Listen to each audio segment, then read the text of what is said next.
പ്രതിപക്ഷയിൽ സ്ഥാനത്തും അസ്ഥാനത്തും ഊറ്റം കൊള്ളുന്ന നമ്മൾ കേരളത്തിന്റെ മുഖത്ത് വസൂരിക്കര കണക്കെ വടുക്കളായി 233 പേജുകൾ ഒരു പെൺവേട്ടയുടെ പാതക പരമ്പര നീറാൻ തുടങ്ങിയിട്ട് ആഴ്ച ഒന്നാണ്.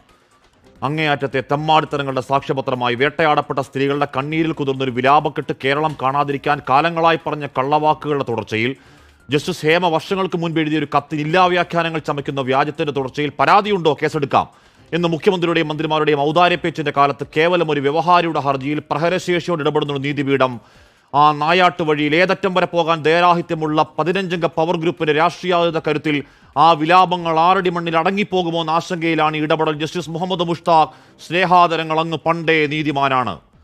5 വർഷത്തോളം അധികാര വഴികളിൽ പുണ്ടുകിടന്ന റിപ്പോർട്ട്, മറ്റു വഴികളില്ലാതെ പുറത്തു വന്ന മണിക്കൂർ മുതൽ കേൾക്കുന്ന ഗീർവാണങ്ങൾ, സിനിമാ നവീകരണം, നവോത്ഥാനം, ആർക്കും വേണ്ടാത്തൊരു കോൺക്ലേവിനൊക്കെ അപ്പുറം കോടതി സർക്കാരിനോട് നേർക്കുനേർ ചോദിക്കുന്നത് ഡീറ്റെയിൽ ആയി പഠിച്ച റിപ്പോർട്ടിൽ സർക്കാരെ കുറ്റകൃത്യങ്ങൾ വെളിപ്പെടുന്നുണ്ടോ?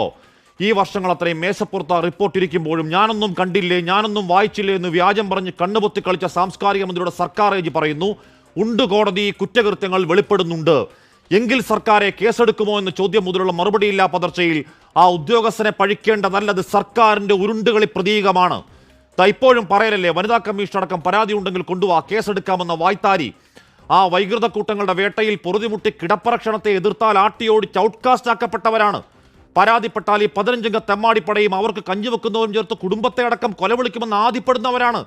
പുറത്തു പറഞ്ഞാൽ പോക്കു കേസുകളെന്ന് ആൺകൂട്ടം അശ്ലീല നോട്ടം നോക്കുമെന്ന് ആശങ്കപ്പെടുന്നവരാണ്. സർക്കാരെ പേടിച്ചിട്ടാണല്ലാതെ പരാതിയില്ലാത്തത് കൊണ്ടല്ല. സ്റ്റേറ്റിന്റെ പരാജയത്തിൽ ഇരകളുടെ ഗതികേട് മറയാക്കി വേട്ടക്കൂട്ടത്തിന് നവോത്ഥാനം പറയും നിങ്ങൾ ഓശാന പാടല്ലേ, കഷ്ടമാണ്. ഇനി എങ്ങനെയെങ്കിലും ആ കാസ്റ്റിംഗ് കൗച്ച് അക്രമിക്കൂട്ടത്തിന്റെ പേരുകൾ വെളിപ്പെട്ടാൽ അതേത് കൊമ്പത്തെ തമ്പ്രാനെങ്കിലും പിടിച്ചു നിർത്തി അടപ്പിളക്കാൻ രോഷപ്പെടുന്ന അടിസ്ഥാനവർഗ പവർ ഗ്രൂപ്പ് നിരത്തിലുണ്ടെന്ന തെമ്മാടിപ്പടയും പിന്തുണക്കാരും ഓർത്താൽ അവർക്ക് നല്ലത്. അടിച്ചിറക്കി വിടുന്ന ക്യാപ്സ്യൂളുകൾ വെച്ച് പ്രതിരോധം ചമയ്ക്കുന്ന പാവം കടന്നുകളെ വിട്ടേക്കഥവരുടെ ഗതികേട്. പക്ഷേ മര്യാദകേടുകൾക്ക് കാവൽ നിൽക്കലാണെന്ന ഉത്തമ ബോധ്യത്തിൽ വെള്ളയടിപ്പാട്ടയുമായി ഇറങ്ങുന്ന മാധ്യമ വേഷധാരികളെ, ബുദ്ധിജീവി കാപട്യങ്ങളെ, ഈ പെൺവേട്ടക്കിങ്ങിന് ഉളുപ്പില്ലാതെ കൂട്ടുനിൽക്കാൻ നായാടി കിട്ടിയ ചോരപ്പണത്തിൽ എത്രയാണ് നിങ്ങൾക്ക് ഈ പവർ ഗ്രൂപ്പിന്റെ മാസപ്പടി?